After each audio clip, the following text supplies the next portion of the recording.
Hello everyone, I've completed the ground substrate work and coverage. I have also glued down the walkways and structure pads. And so that's what this is looking like at this time.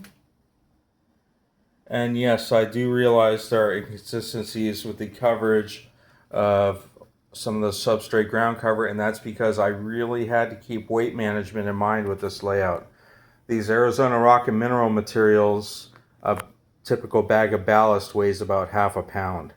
So I couldn't just leave a thick layer on there and do a scenic cement drip or spray job on it, as that would have left a significant amount of weight. So I just brushed on scenic glue, sprinkled the material, waited for it to dry, and vacuumed up the rest. And I will be able to camouflage those inconsistencies with vegetative work, or also maybe going back later and doing some fine-tuned finessing of gluing down a bit more material.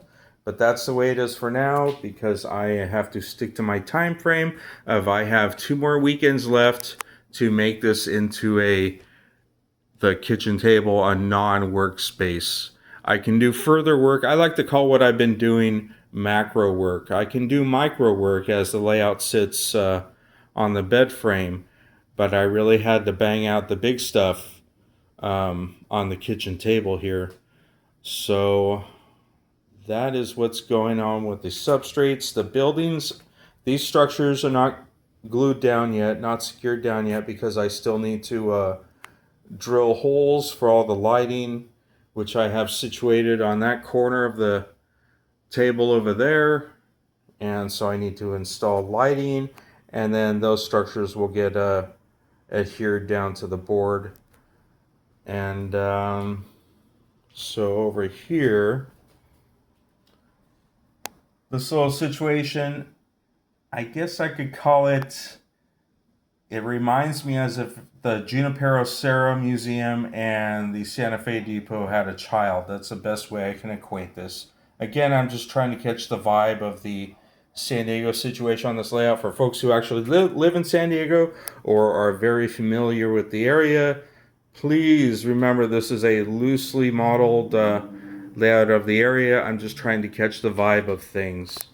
So next will be coming, of course, getting the lighting and the structures glued down. I should be able to bang that out somewhat quickly. And next is the vegetative work, where I have these potted plants. I'm going to paint all the pots an appropriate terracotta type color, so we don't have like black and white pots mixed in there. Yeah, some of the sizes of these right here are more acceptable. Some of these up top are a little large. I would say they're probably a total of 9 feet tall with the plant in end scale. But I'm just thinking of it like, sometimes you go to some of the super outdoor malls and stuff. They have the really huge, expensive looking potted plant situations. So that makes it plausible for me. I also want to paint these cacti a more realistic color. I'm going to mix up some acrylic paint to get more of a ashy green going on, more realistic ashy green for the cacti.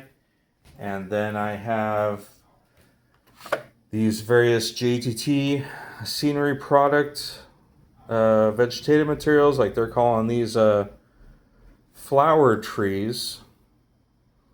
There's quite a few of those in this package, so those should be nice to kind of break things up. And these climbing roses, maybe I can kind of huddle up against the side of buildings or structures. And these Budleia, whatever, they look good though. And I also got these locally produced. See if I can. They look really nice in person. The glare of the packaging doesn't help, but this bush strip shrubbery type material.